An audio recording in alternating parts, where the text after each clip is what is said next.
Maybe permanently, I don't know, I actually need this desk space. Moving the typewriter here because when I need to show you guys.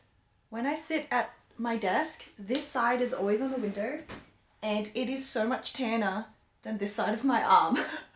Even when I put on sunscreen. So I'm trying to balance it out by working at this table. And so I think I will move my morning pages to this table because it is really sunny, so it is nice. I just don't know how well this is gonna go, so this is my first time trying it.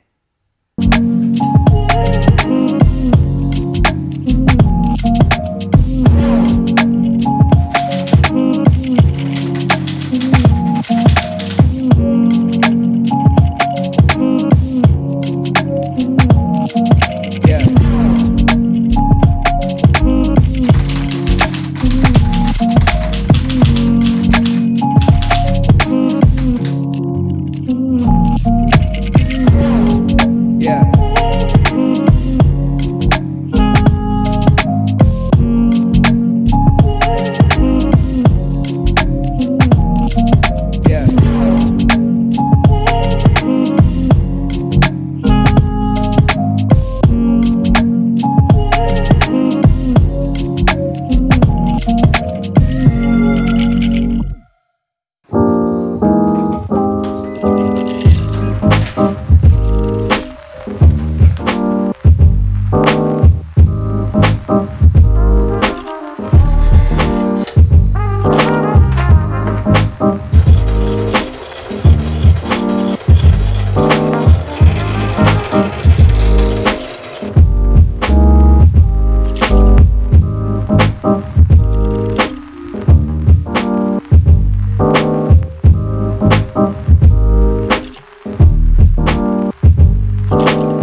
I'm sitting on the ground for some reason. I just felt like sitting on the ground.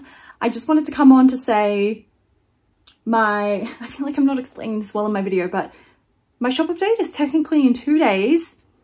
No, 3 days. Oh my God. 2 days for my patrons, because I'm doing a patron early access shop update. I usually just do it, release it a day before so that they get dibs and I can start packing their orders.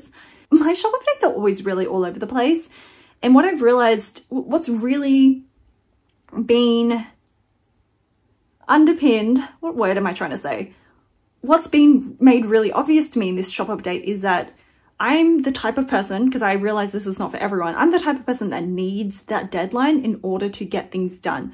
So for like my Patreon sticker clubs, I can't believe that I can make a sticker sheet every single month. And I didn't have that deadline of like, I need to make a new sticker sheet every single month. I don't think I would create nearly anywhere near as much sticker sheets as I do. I need that structure in order for me to flex my creative muscle. Like, I'm not the sort of person that can just wait until I feel like it. And yeah, so I didn't really have many products for this shop update, but now that I have a proper date that I'm working towards for the shop update, in 3 days, I really should have been done by now, but that's how disorganized I am. I'm coming up with so many more ideas, and this has happened in the past, like with past shop updates as well. As soon as I get closer to the date of the shop update, I suddenly get this idea of like, oh, I really want to do this as well. Let me start working on this. So there are some things that I'm still currently working on, but I just wanted to share that just in case anyone else felt the same. Sometimes you just need to set yourself a date in order for all the things to start happening. Because if you maybe just wait around until you have enough products to do a shop update, maybe you won't get that same motivation or burst of inspiration. Again, I'm not saying that works for everyone. Not everyone works well under pressure, but I definitely like to push myself in order to get all those things done, like 3 days before the shop update. So yeah, that's basically what I wanted to say. Is that it? I'm about to have lunch, but I did just finish filming my Tuesday update. They're supposed to be Monday updates, but I've made them Tuesday updates now. Long story, my patrons understand. But I also did my first Q1 check-in with my patrons, my workshop patrons. So this is a new thing that I've added for this year to the workshop tier. I really want to help my workshop patrons with their, did I say that weird? My workshop patrons with their business journey. And something that really helped me at the beginning of my journey was reflecting on the past few months and preparing for the 3 months ahead. So it's just a process of review and reflection and planning. And I feel like sitting down and making time to do it, you can do it yourself. You can look up simple Q1 check-ins, just quarterly check-ins. Just questions like, how did I feel about my previous month? What are some things that I'm really proud of that I did? What are some things that I would like to change for next month? What's something I want to focus on for, not next month, sorry, quarter. What's something I want to focus on for the next quarter? What's something I'm looking forward to? So questions like that. If you're also, you know, got your own shop or you're working towards something, those check-ins can really help. So I super recommend that. But I just finished filming myself doing one with my workshop patrons, because I set up a Google Forms link for them to kind of fill out so that I can email it to them when Q2 check-in comes around and we can look at all our previous answers. And just, yeah, it's just a really great way for me to stalk my workshop patrons gently to see what they're up to, because they're all really shy and I just really want to know what everyone's up to. So yeah, I just did that and I think a lot calmer and I feel a lot more focused, because I'm very future oriented. That's me. This is turning into a ramble. I'm going to wrap this up. I'm very future oriented and I keep looking forward, and I have to make it a practice to also look back and reflect on the good and the bad things that happen so that I can avoid making the same mistakes and I can just learn from my lessons. We definitely don't want to keep moving forward and doing the exact same thing but expecting different results. You know, that's like what that's how Albert Einstein defines insanity. So yeah, that's my little tip for you guys, to do quarterly check-ins. You can take it further and do monthly check-ins, weekly check-ins, daily check-ins, as much as you need, whatever you need in your journey right now to really reflect and get clarity, basically. Anyway, that's it for me. I'm gonna have lunch and then get back to some client work and some editing, and then work on the shop update today.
frazzled. It's 2 p.m. and I haven't eaten lunch yet, so I definitely need to keep this short and eat.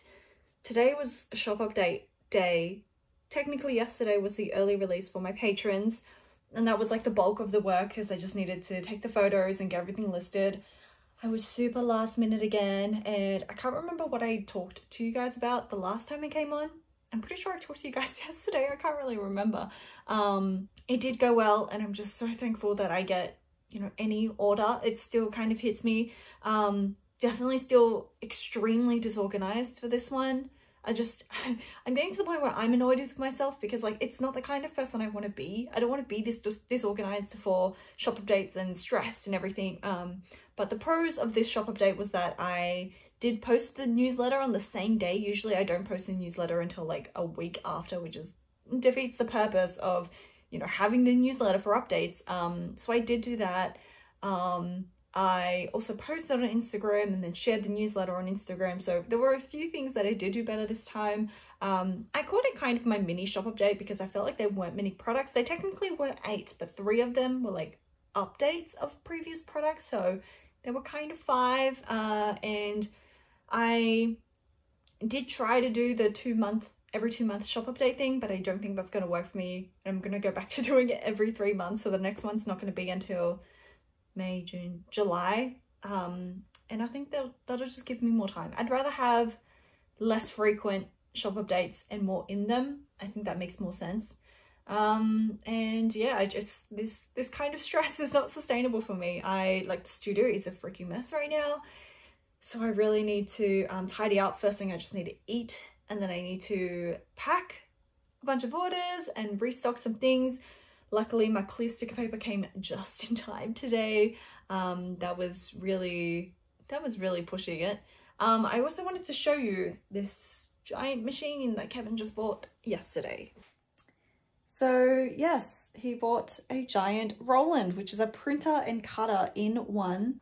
It is damaged. That's why we were able to get it for really cheap on Facebook Marketplace. But the idea is that, oh, there's my foot. The idea is that it is totally waterproof because it's eco-solvent ink. So that means I'll be able to make fully waterproof stickers, which is really exciting. We gave it a little test last night. It's so much more crisp than inkjet printers. Like, the text is super crisp. So I'm really excited to eventually try this out. We still need to kind of service it and just keep testing it. The program doesn't work on Mac, so this is not going to be my main machine. I think I'm still going to be using my Silhouette Cameo for pretty much everything except maybe vinyl stickers. So yeah, I just wanted to show you this machine that's currently taking up so much room in the studio. I think I'm going to move my table here and then the Roland on that wall, and then I don't know what we're doing with that desk. But yeah, there's definitely no room left in the studio, so I'm gonna go eat now. Bye.